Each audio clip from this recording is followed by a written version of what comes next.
Tonight, many of America's farmers already feeling the pinch are worried about the possibility of more challenges. Very significant market, long-term relationships there. Anything that would impact that is obviously of huge concern. Canada stares down 35% tariffs from the United States, set to come into effect Friday. One Montreal think tank suggests Canada might benefit from dropping all tariffs unilaterally.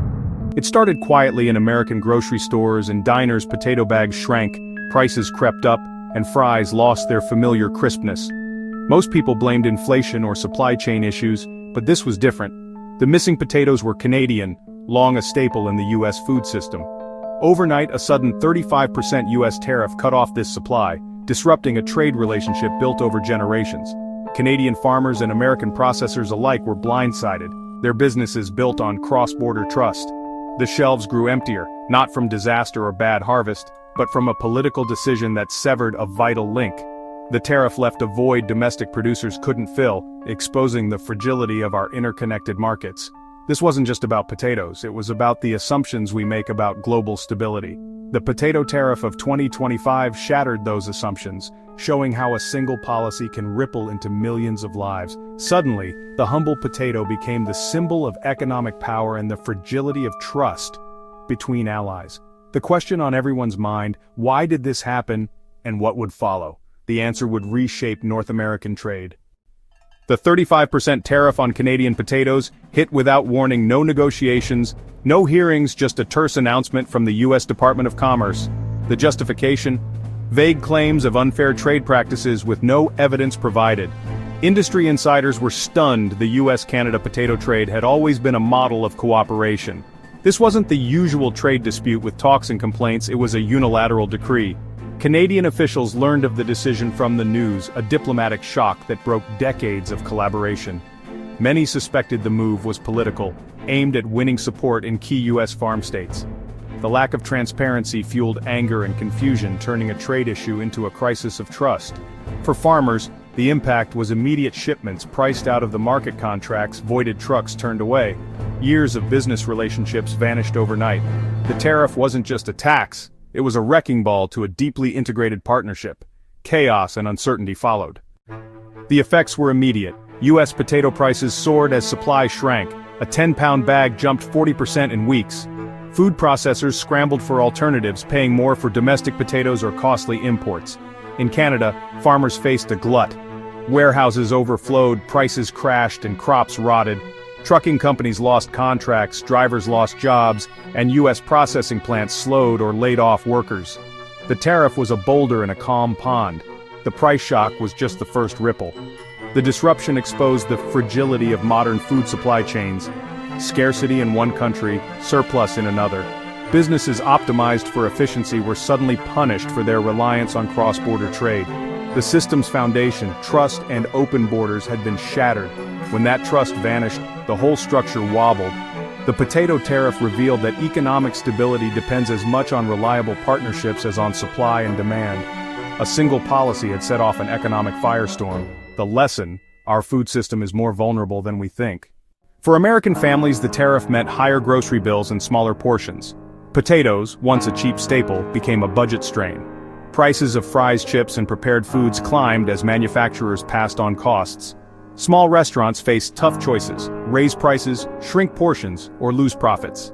Many cut back on fries, a subtle sign of economic pressure. Quality suffered too. Canadian potatoes were prized for their consistency, and U.S. alternatives didn't always measure up. Fast food chains struggled to maintain their signature taste. Customers noticed the difference. The tariff acted as a regressive tax, hurting families and squeezing small businesses.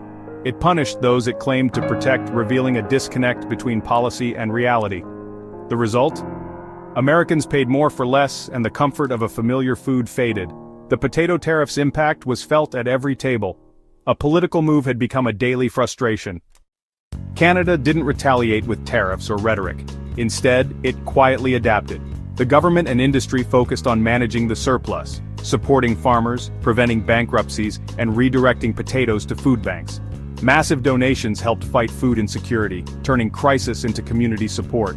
Processors ramped up production of frozen fries and potato products, extending shelf life and buying time to find new markets. Government grants fueled upgrades and expansions, shifting the industry from raw exports to value-added goods. Canada's response was measured and pragmatic, resilience over retaliation. By investing in its own capacity and supporting its farmers, Canada began to reduce its dependence on the U.S. The quiet pivot was underway, laying the foundation for a more diversified future. Adaptation, not escalation, became Canada's strategy. With the U.S. market closed, Canada launched a global campaign to find new buyers. Trade missions targeted Asia and the Caribbean, regions hungry for processed foods like frozen fries. New trade agreements and reduced barriers opened lucrative markets, especially in tourism and fast food. Investment flowed into ports, cold storage, and logistics to handle long-haul exports. The industry shifted from raw potatoes to higher-value processed goods, meeting new international demand. The tariff became a catalyst for modernization and global reach. While total export volume dipped, the value of Canadian potato exports began to recover. Canada's potato industry emerged more profitable, resilient, and globally connected. The crisis had sparked a transformation. Canada's pivot to global markets didn't help everyone. Large corporations thrived, investing in new equipment and trade, but small family farms struggled. Their business models, built on cross-border relationships, couldn't adapt to global logistics or large-scale processing. Government aid offered only temporary relief. Many small farmers faced insurmountable challenges. Shipping to Asia was nothing like trucking to Maine. As small farms failed, larger players consolidated the industry, accelerating a trend towards centralization. The potato tariff's hidden cost was the loss of small producers, victims of a trade war they never started. Economic strategy had personal, painful consequences. The deepest wound from the potato tariff was to trust. The US and Canada had long been partners, allies bound by shared values and predictable rules. The sudden unilateral tariff shattered that trust, replacing partnership with power politics. Canadian businesses now saw the US as a risky market, accelerating their shift elsewhere. America's reputation as a reliable partner suffered, watched closely by other nations. The move frayed personal and professional bonds built over generations. Rebuilding trust will take years, far longer than it took to break. The scars of the potato tariff will shape North American trade for a long time. The potato dispute of 2025 is a lesson in the limits of power and the risks of dependence. The US used its market power to disrupt, but Canada's quiet adaptation proved more enduring. The crisis exposed the vulnerability of relying on a single partner. Canada's pivot to new markets showed that alternatives exist, and that resilience comes from diversification. The US market ended up with higher prices and fewer options. Canada's industry became more global and robust. The story is a cautionary tale. Breaking a partnership is easy, but controlling the fallout is not. In a networked world, quiet resilience can outlast brute force. The empty shelves and new shipping routes are reminders of this truth. The real question, can trust, once broken, ever be fully restored?